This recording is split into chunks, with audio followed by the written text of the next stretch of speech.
So we're here about the marine industry and global shipping.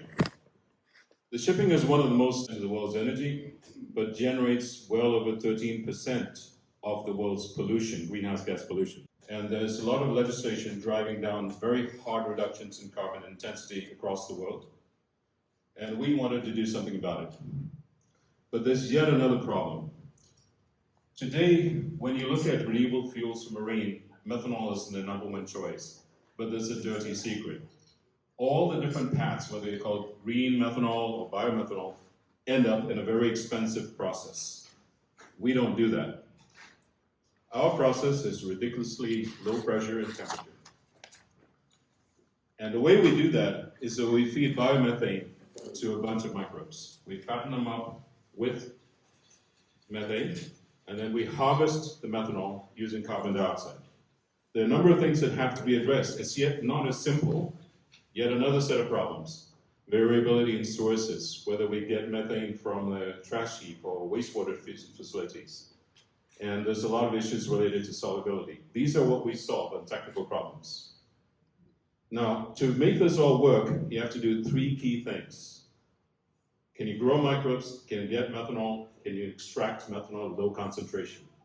All three major de-risking items have been completed. The last item is on the bench over there.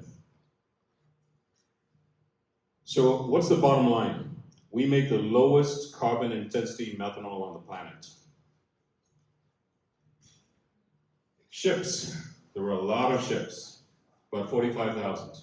You can see the global trade patterns from this.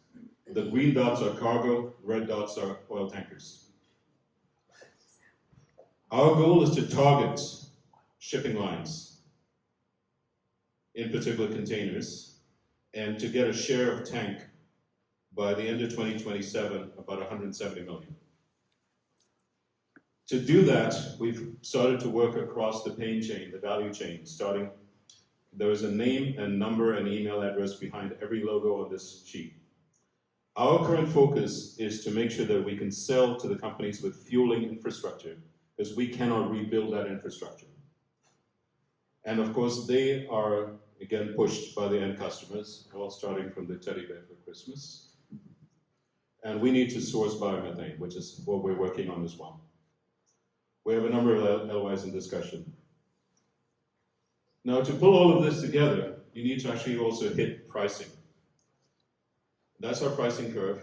This is where renewable methylene contracts are today at a very different carbon intensity numbers. These are generally between plus 50 and 0, and remember we're negative 200. This is where the fossil methanol pricing is today, about just over $500, and we're going to hit that by 2040. To pull that together, you need a team. There's myself, Bill, and Sophia. Sophia's our secret weapon, our ringer. She's a magic in microbiology, and she's the one who's been cooking the microbes and making them do what has to be done. Bill and I built that stuff in the back. We tried to stay alive while doing so. We have also just filed one more patent between us, so maybe that goes to 5 and 27. As I wrap up, one of the things to remember is that this transition from dirty fuel to clean fuels, it's a once-in-a-lifetime thing. By 2040, 2045, the winner's circle will be known. We're going to be in that circle. Hope you'll join us in there. And so we are raising funds. We've raised about just under $500,000 so far. We did a bit of pivoting. We are moving very fast, as you can see. So we're raising about just under 600K. And that is to complete patent filings and build a number of key milestones around product. I believe that SU Bronco is in the building, so thank you very much. And with that, I'd love to ask you to, let's go build a better future together. It's possible. I know there's a lot of doom and gloom in the headlines, but we can do it. Thank you.